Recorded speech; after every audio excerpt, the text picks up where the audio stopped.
Good evening everyone. So ಇವತ್ತಿನ video CBSE 12th standard ಎಕ್ಸಾಮಿನೇಷನಲ್ಲಿ invigilator ಆಗಿ ಹೋಗಿದೆ. ಸೊ ಅದರ ಬಗ್ಗೆ ಯಾವಾಗ ಹೋಗಿದೆ, ಎಷ್ಟು ಗಂಟೆಗೆ ಹೋಗಿದೆ, ಇನ್ವಿಜಿಲೇಷನ್ನ ರೂಲ್ಸ್ ಆ್ಯಂಡ್ ರೆಗ್ಯುಲೇಷನ್ಸ್ ಏನು ಅನ್ನೋದನ್ನ ಇವತ್ತಿನ ವೀಡಿಯೋದಲ್ಲಿ ಅಪ್ಲೋಡ್ ಮಾಡ್ತಾಯಿದ್ದೀನಿ. ಯಾರೆಲ್ಲ ಸಬ್ಸ್ಕ್ರೈಬ್ ಮಾಡಿಲ್ಲ ಅಂದರೆ ದಯವಿಟ್ಟು ಸಬ್ಸ್ಕ್ರೈಬ್ ಮಾಡಿ ಅಂತ ಹೇಳ್ತಾ ವಿಡಿಯೋನ ಮುಂದುವರ್ಸೋಣ.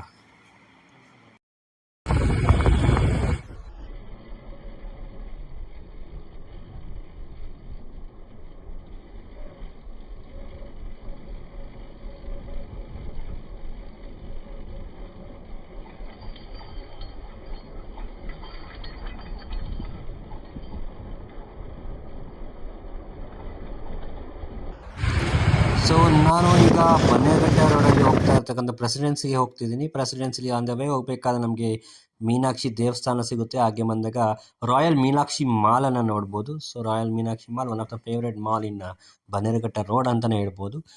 ಈಗ ನಾವು ಪ್ರೆಸಿಡೆನ್ಸಿ ಸ್ಕೂಲ್ ಕಡೆ ಪ್ರಯಾಣವನ್ನು ಬೆಳೆಸ್ತಾ ಹೋಗ್ತೀವಿ.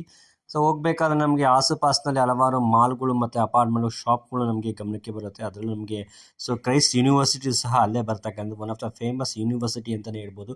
ತುಂಬ ಡಿಮ್ಯಾಂಡ್ ಇರ್ತಕ್ಕಂಥ ಯೂನಿವರ್ಸಿಟಿ ಕ್ರೈಸ್ಟ್ ಯೂನಿವರ್ಸಿಟಿ. ತುಂಬ ಅಡ್ಮಿಷನ್ಸ್ಗಳನ್ನ ನಾವು ನೋಡ್ತಾ ಹೋಗ್ಬೋದು. ಸೊ ಅದಾದ ನಾವು ಆಲ್ಮೋಸ್ಟ್ ಪ್ಲ್ಯಾನನ್ನು ಮಾಡಿದ್ವಿ. ಬನ್ನೇರಘಟ್ಟ ರೋಡಲ್ಲಿ ನಾವು ಹೈವೇನಲ್ಲಿ ತುಂಬ ಟ್ರಾಫಿಕ್ ಆಗುತ್ತೆ ಅಂತ ಕೆಲವು ಕಟ್ ರೂಟ್ಗಳಲ್ಲಿ ನಾವು ನಮ್ಮ ಪ್ರಯಾಣವನ್ನು ಬೆಳೆಸ್ತಾ ಹೋಗ್ತೀವಿ. ಯಾಕಂದರೆ ಪ್ರೆಸಿಡೆನ್ಸಿ ಸ್ಕೂಲ್ಗೆ ಹೋಗಬೇಕಾದ್ರೆ minimum is taken to 45 minutes.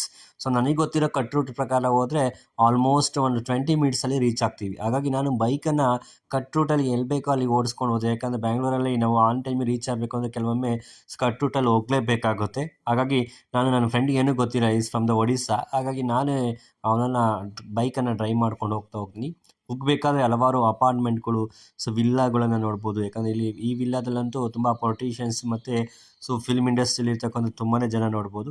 So finally ನಾವು ರೀಚ್ ಆಗ್ತೀವಿ ಪ್ರೆಸಿಡೆನ್ಸಿ ಸ್ಕೂಲ್. ಸೊ ರೀಚ್ ಆದಮೇಲೆ ಸ್ವಲ್ಪ ಇನ್ನೂ ನಾವು ಟಿಫನನ್ನು ಮಾಡಿರೋಲಿಲ್ಲ. ಹಾಗಾಗಿ ಮತ್ತೆ ಟಿಫನ್ ಮಾಡಲಿಕ್ಕೆ ಸ್ವಲ್ಪ ಹೊರಗಡೆ ಹೋಗ್ತೀವಿ. ಬಂದಮೇಲೆ ಮತ್ತೆ ನಾವು ರಿಸೆಪ್ಷನ್ಗೆ ಹೋಗ್ತೀವಿ. ಸೊ ರಿಸೆಪ್ಷನಲ್ಲಿ ನೋಡ್ಬೋದು ತುಂಬ ಅವಾರ್ಡ್ಸ್ಗಳು